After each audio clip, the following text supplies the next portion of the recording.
Over 84,000 juvenile steelhead died in the Cowichan and Statlow in July of 2023. The river was low, the water was slow and very warm, and an algal bloom changed the chemistry in the water and the fish died. Working in community, we created 84,000 crayon rubbings of fish. Each and every fish was honored. And it was a powerful way for us to visualize the number 84,000 and to begin to understand the immensity of the loss. Awits and Mistima hold a ceremony in the spring to honor the return of the first salmon. And after the ceremony this year, children planted seedlings and they learned Hulk Amitam. They created the very first rubbings for Project 84,000 on the shores of Hulk Salas Statlow, which flows into Awits and Statlow. The community really embraced the project after this gathering. We made activity kits that traveled to schools and summer camps and public events all around the Cowichan Valley.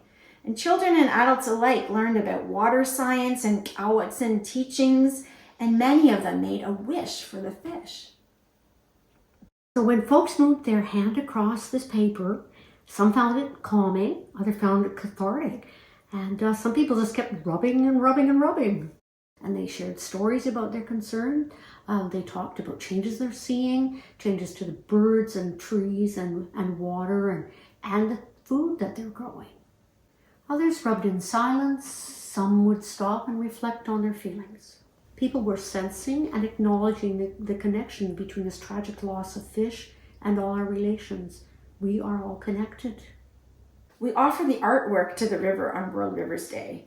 And it was really touching to see over 75 people standing shoulder to shoulder with the river at their backs, holding the fish, honoring the fish, and feeling the strength of our love and the weight of the loss. We then curated an interactive art installation where people could explore different ways to respond to the feelings that arise when we lose what we love.